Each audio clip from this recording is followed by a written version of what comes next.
ku munsi w'ejo hahise niho hashoboye gutangwa bwa bushimwe bwa Afrima Music Award, aho bwashoboye gutangirwa mu gihugu ca Amerika mu muji wa Houston, Texas, aho benshi twari twiteze yuko umuririmbyi wacu yari muri ayo mahiganwa Sarbi yuko azoshobora kuhashika nawe nyene mu bandi baririmbyi, na cane cane mu kwitorera trophy y'agaciro nk'uko abandi bahora babigira, na cane cane muri East Africa Community, aho yari yashizwe nka Best Male East Africa. Ariko ku mahamana mabi, ku mahigwe mabi, ntibyashoboye gukunda yuko umuririmbyi Sarbi kuvana mu gihugu cy'u Burundi ashobora gutogwa muri iryo higanwa, akaba yarananiwe mu jambo rimwe.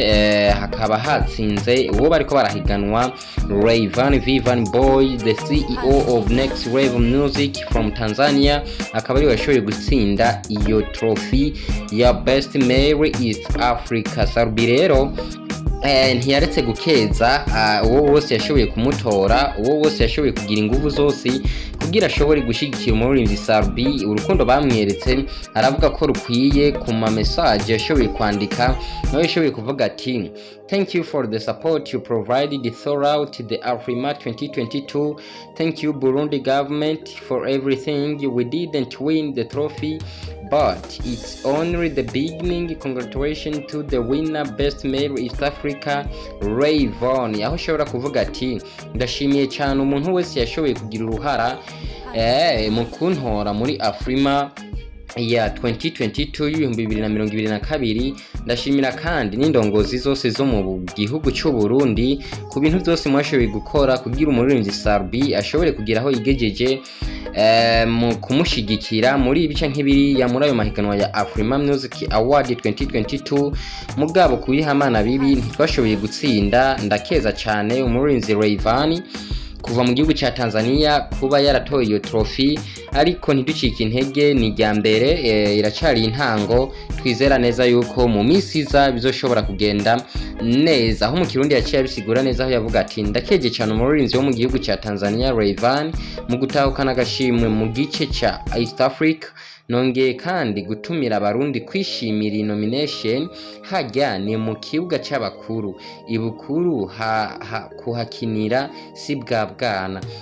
Ndashimiye abarundi bose bagize akigoro bakantora Uburundi, bagatora Uburundi muri Afrima Music, muri intwari. Tube abantu ntitube ibigurube, tube abantu ntitube ibigurube. Sarbi arashima kuri nomination gusa kugira bashobore kwiyumvira ku muririmbyi wa hano mu gihugu cy'u Burundi.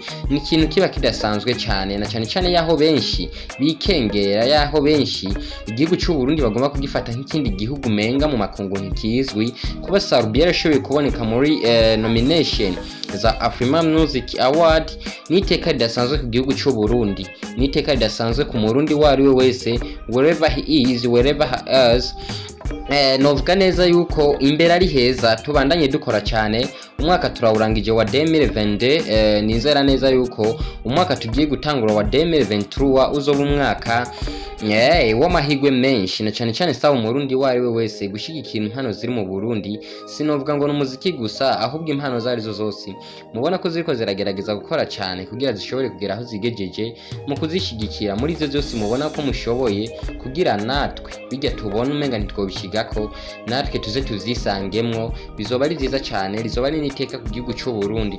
Umuririmbyi Sarbi ayo niyo majambo yashoboye gushikiriza ku rubuga rwiwe ku munsi w'ejo igihe hatangwa trophy za Afrima Music Award. Ndabibutsa neza yuko hano muri East Africa hashoboye gutora RAYVANNY na Zuchu. Zuchu yashoboye gutora nka Best Female in East Africa, yashoboye gutora nawe nyene iyo trophy. Mwari kumwe na Stan presenter kuri micro. Ndabibutsa gukora subscribe kuri n'urubuga rwacu mu kubandanya mwironkera andi makuru agiye atandukanye, na cyane cyane ayo kuba artist.